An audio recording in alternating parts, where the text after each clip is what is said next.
Pour implémenter une stack, de nouveau deux stratégies. La première stratégie, c'est d'utiliser une structure chaînée. La deuxième stratégie, c'est d'utiliser un tableau. Alors il faut être prudent dans la manière dont on implémente la stack avec une structure chaînée. Et il faut surtout être prudent pour savoir quelle sentinelle, donc quelle référence on maintient. Est-ce que l'on préfère maintenir une sentinelle vers le premier élément de la liste ou plutôt en fin de liste? Et pour la stack, il s'avère que c'est beaucoup plus efficace d'utiliser une stratégie où on va maintenir une référence vers le premier élément de la liste. Alors pourquoi? Parce que lorsqu'on souhaite ajouter un nouvel élément en début de liste, c'est facile de rajouter une locomotive en début de liste de la même manière qu'on avait fait pour le bag. Et ensuite, on met à jour la référence vers le suivant. Et tout ce qu'on a besoin de faire, c'est de maintenir cette opération vers le first. Ok. Ça, c'est pour l'ajout, pour le add en sommet de liste. Et pour le remove, lorsque vous souhaitez faire un pop, c'est très facile également parce que vous avez cette référence vers le first. Donc tout ce que vous avez à faire, c'est return celui-là. Et le pop doit retirer l'élément. Et donc vous devez simplement mettre à jour votre first pour le faire pointer vers le suivant.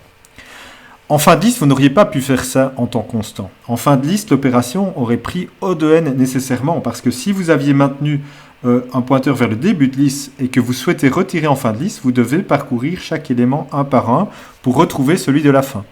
Donc ça aurait pris un temps linéaire plutôt qu'un temps constant, ça aurait été nettement moins efficace. Considérons maintenant l'implémentation basée sur un tableau. Le push et le pop vont se faire en fin de liste. Donc vous avez votre tableau qui a une capacité plus grande que le nombre d'éléments que vous avez jusqu'à présent. Vous souhaitez ajouter, c'est très facile d'ajouter tout à la fin en temps constant, oui qu'on peut accéder en temps constant dans un tableau. C'est beaucoup plus logique de le faire ici sur le premier élément qui est vide. Il suffit de maintenir une référence. En fait, c'est n, c'est la size de la stack, et vous ajoutez ici en fin de liste. Et pareil pour le pop, vous allez retirer ce dernier élément, et le cas échéant, il suffit de faire n-, pour récupérer la taille de la liste que vous aviez avant et adapter la taille de la liste. Donc ça, c'est pour la stack. Passons maintenant à la dernière structure de données qui nous manquait, qui était la queue. La queue n'est pas une structure de données last in, first out, c'est une structure de données de type first in, first out. Et pour ce genre de type de structure de données first in, first out, à nouveau, deux types d'implémentation. Une première est basée sur une structure chaînée, la seconde est basée sur le tableau. Si vous voulez l'implémenter avec une structure chaînée, à nouveau, très prudent sur les sentinelles qu'on souhaite maintenir. Et cette fois-ci, vous avez besoin de deux sentinelles. Une en début de liste chaînée et une en fin de liste chaînée.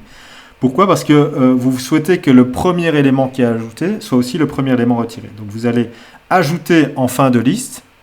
Okay, grâce à votre sentinelle que vous maintenez en fin de liste, vous pouvez faire ça en temps constant également. Et pour ce qui est du dequeue, lorsque vous souhaitez retirer le premier élément que vous aviez historiquement ajouté, vous le retirez en début de liste.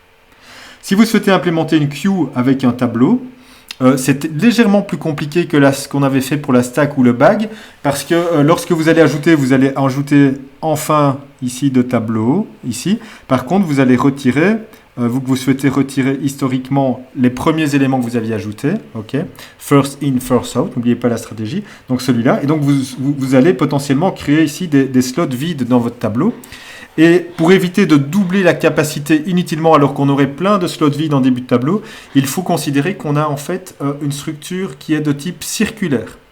Okay. Donc si vous arrivez, imaginons, on a ajouté ici plein d'éléments. On a 6, 7, 2, 8, 4, 9, 3. Et on souhaite faire ajouter, donc on souhaite faire un add sur notre queue de 2. Okay. La stratégie, ça va être d'ajouter le 2 ici. Okay.